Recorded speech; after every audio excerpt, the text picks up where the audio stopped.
श्रीमन्नारायण भगवान की करारविंदेन पदारविंदम मुखारविंदेन विनिवेशयन्तं वटस्य पत्रस्य पुटे शयनं बालं मुकुन्दं मनसा स्मरामि। कृष्णाय वासुदेवाय हरे परमात्मने प्रणतक्लेशनाशाय गोविन्दाय नमो नमः।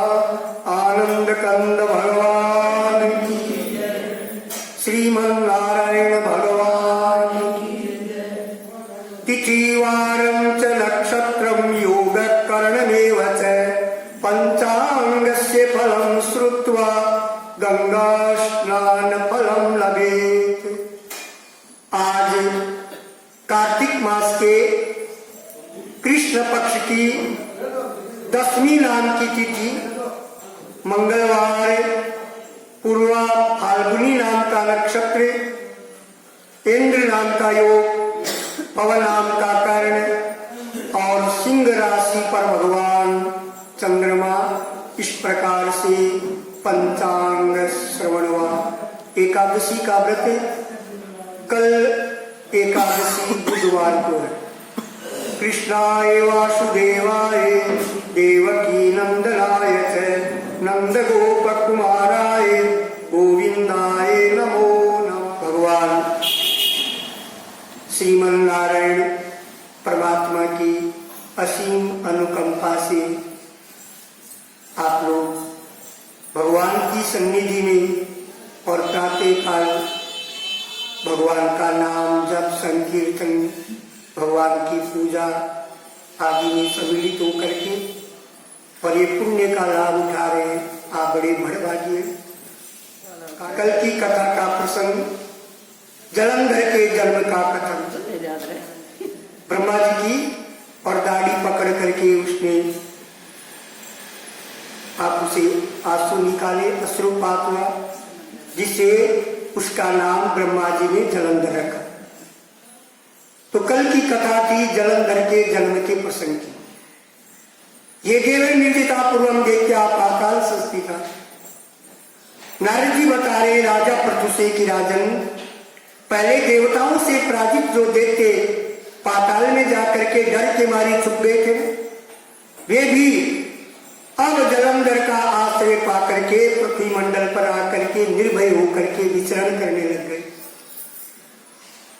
एक समय राहु का सिर कटा हुआ देखा, देख करके और दैत्य राज ने उसके सिर काटने का कारण अपने कुल गुरु शुक्राचार्य से पूछा।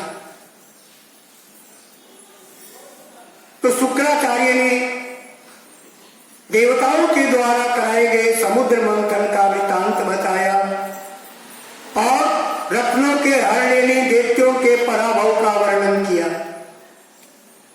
तो सशंसम समुद्रस्थम मथनम देव काव्य। जलंधर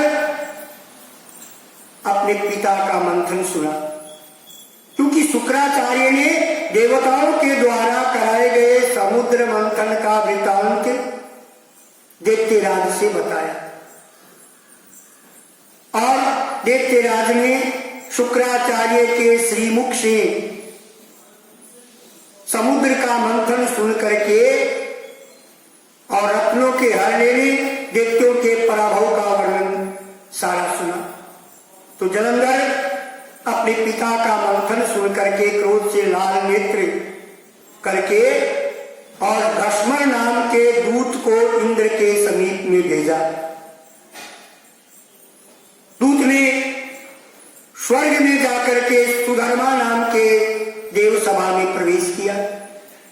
अथर्व बोली घस्मर देवेंद्र से अद्भुत वचन कहा और देवेंद्र से अद्भुत वचन कहते हुए कहने लगा कि समुद्र के पुत्र जलंधर सारे दैत्यों के स्वामी हैं और दूतो हम स प्रेषितेन स यदा हम सर्वस्वतक।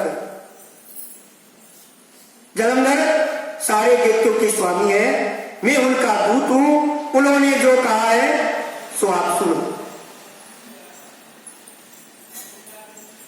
जलंधर ने कहा है कि मेरे पिता सागर को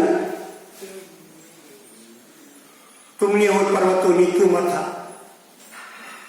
और तुमने जो रत्न हरण किए हैं उन्हें तुम शीघ्र मुझे वापिस लौटा।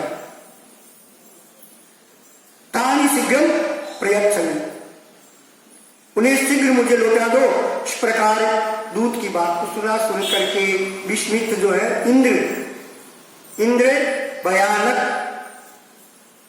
जलंधर के दूत को, जो घस्मर नाम से प्रेरित था, घस्मर से भय और क्रोध युक्त होकर के इंद्र ने कहा कि अरे दूत,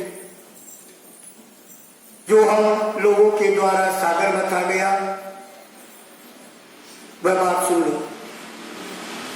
सुन लो दूत, मया पूर्वम मतित सागरो यथा अग्रियोद्वयाद्गीता स्वकोक्षिषा कृतास्कता अन्यपि यद भी सत्येन रक्षिता जापुरा। ऐसे मानो रणभूमि शोभित होगा।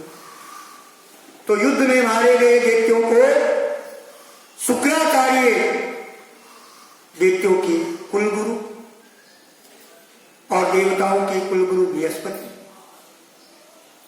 अब युद्ध में मारे गए दैत्यों को शुक्राचार्य मृत संजीवनी विद्या को पढ़ करके जल छिड़क करके और उन जल की बूंदों से दैत्यों को जिलाने लगे। उधर बृहस्पति द्रोणाचल पर्वत से दिव्य औषधि ला ला करके युद्ध में मारे गए देवताओं को जिलाने लगे। युद्ध में मारे गए और फिर उठे हुए देवताओं को देखा। जलंधर क्रोध में आकर के और अपने गुरु शुक्राचार्य से कहा कि ये मेरे द्वारा मारे गए दैत्य फिर कैसे उठ करके खड़े हो जाते हैं, इनके पास में ऐसी कौन सी शक्ति है जिससे ये और पीड़ा होने पर भी उसको सहन करके। तो महायुद्ध में आ पहुंचा। इसके बाद जब देवताओं को मारे गए देख करके बृहस्पति द्रोणाचल को गए, तो बृहस्पति ने वहां द्रोणाचल को नहीं देखा। समझ गए ये दैत्यों का कोई पराभव हुआ। कार्तिक का महीना है, प्रभात काल की बेला है और प्रातः काल जल्दी उठते हैं, सबको नींद भी आती होगी। बृहस्पति ने वहां द्रोणाचल को नहीं पाया, देखा नहीं। तो दैत्य के द्वारा हारा गया द्रोणाचल को जान करके भय से व्याकुल बृहस्पति आकर के श्वास से व्याकुल शरीर को दूर से ही दिखा दे करके कहा, बृहस्पति ने कहा, अरे भागो, पराय ब्रह्मा देते हो नायम जेतुम यथा समय। देवताओं जल्दी भागो, रुद्र के अंश से उत्पन्न ये दैत्य जीतने के योग्य नहीं है। इंद्र के काम का स्मरण करो, इंद्र ही के उपद्रव से ये उत्पन्न हुआ है। उस समय देवता बृहस्पति की बात को सुन करके भय से व्याकुल हुए और दैत्य द्वारा बद्यमान दसों दिशाओं में इधर उधर जिसको जो रास्ता मिला भागने लगे। दैत्य ने बद्यमानास्ते पलायन्ते दिशो दश, दसों दिशाओं में इधर उधर जिधर मुंह किया उधर भागने लगे। तो सागर का पुत्र दैत्य देवताओं को भागते देखा, देख करके शंख भेरी मृदंग और जय जयकार का शब्द करता हुआ और अमरावतीपुरी में प्रवेश कर गए। एवं देवान विनिर्जित्ते तत्र राज्यम चकार। नगरी में दैत्यों के प्रवेश करने पर इंद्रादिक सारे देवता उस दैत्य के द्वारा सताए जाने पर सुमेरु पर्वत की कंदराओं में जाकर के छुप करके रहने लगे और वह दैत्य देवताओं को जीत करके अमरावतीपुरी में राज्य करने लगा वहां। अब इसके बाद भी वह असुरादि यानी इंद्रादिक सारे देवताओं के अधिकार में शुंभादि श्रेष्ठ देवताओं को अलग अलग सबको और स्थान दिया, अलग अलग पद दिया सबको और पदों पर स्थापित कर। कल के अध्याय के महात्म की कथा में आएगा। आनंद कंद भगवान पद्म पुराणे कार्तिक महात्म्य 10वां